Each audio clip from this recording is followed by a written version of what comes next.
नमस्कार, आप सभी का हिंदी न्यूज चैनल में बहुत बहुत स्वागत है। तो आपको हम बताने वाले हैं आज की सबसे बड़ी खबरें जो निकल के आ रही हैं। जी हाँ, चलिए हम आपको जोड़ते हैं आज की सबसे बड़ी खबरों से। आप जैसा देख पा रहे हैं, पूरी घटनाक्रम को देख लीजिए, फिर मैं आपको बताता हूँ कि ये हादसा, ये दर्दनाक हादसा कहाँ का हुआ है।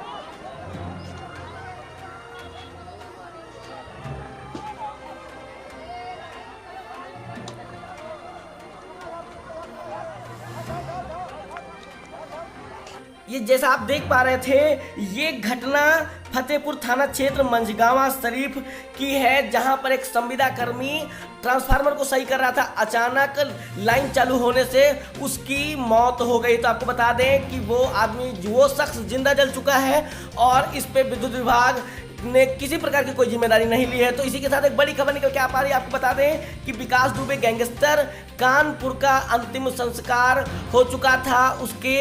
उसकी जो हत्या की गई थी, क्योंकि इनकाउंटर उसको कम लोग कह रहे हैं, हत्या ज़्यादा कह रहे हैं, तो हत्या जो हो गई थी, हत्या के बाद पोस्टमार्टम करवाया गया और उसके बाद उसकी लाश को उसके पैतृक गांव भेज दिया गया था ताकि उसका अंतिम संस्कार हो सके।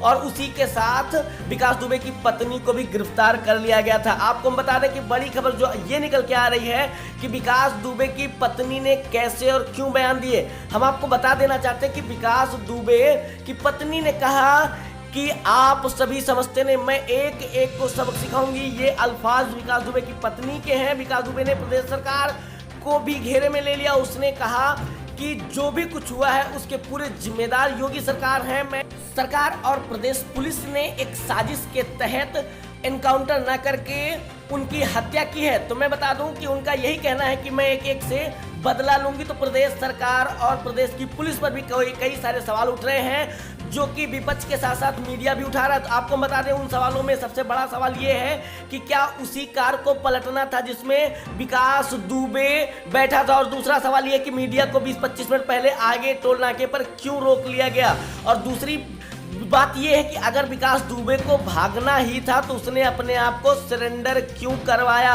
और फिर उसकी पत्नी को भी गिरफ्तार कर लिया था, उसके साथियों को भी इनकाउंटर कर करके मार दिया जा रहा था। तो ऐसी स्थिति में अगर विकास दुबे ने खुद को सरेंडर करवा दिया था, खुद को पुलिस के हवाले करवा दिया था, तो फिर उसमें क्या ऐसी स्थिति बन पड़ी जिसकी वजह से उसको इनकाउंटर के लिए जो है करना पड़ा। तो आपको बता दें, ऐसी बहुत सारी सवाल हैं, तो आप हमारे साथ जुड़े रहे। अंत तक आपको हम बड़ी खबरों से जोड़ते हैं। आज के विकास दुबे का अंतिम संस्कार उसके पैतृक गांव में हो चुका है और उसके जो भी ताल्लुकात थे वो काफ़ी ऊंचे लोगों से थे। कुछ लोगों का ऐसा भी कहना है कि सरकार खुद को बचाने के चक्कर में विकास दुबे को गिरा चुकी है। मतलब ये है कि अखिलेश यादव का कहना था, माननीय पूर्व मुख्यमंत्री अखिलेश यादव जी का ये कहना था कि सरकार को डर था कि अगर विकास दुबे यूपी तक आ गया और उसने प्रशासन के आगे मुंह खोल दिया तो प्रदेश सरकार के बड़े बड़े मंत्रियों के नाम सामने आ सकते हैं, जिसकी वजह से सरकार गिर सकती है और योगी को काफ़ी ज़्यादा नुकसान हो सकता है। इस वजह से सरकार ने एक नाटकीय ढंग से, फिल्मी अंदाज में इसकी हत्या करवा दी।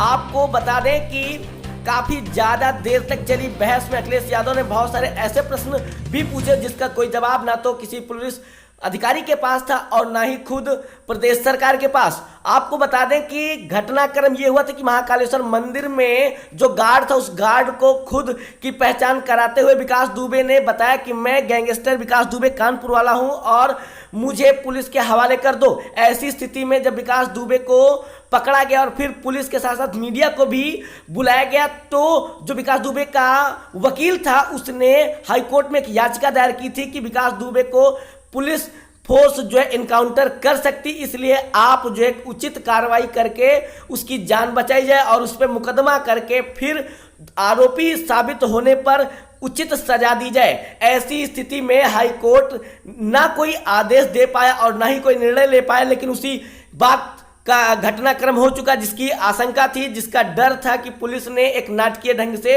विकास दुबे को मौत के घाट उतार दिया। बहुत सारे ऐसे भी सवाल हैं जो विकास दुबे अपने पीछे छोड़ गए हैं।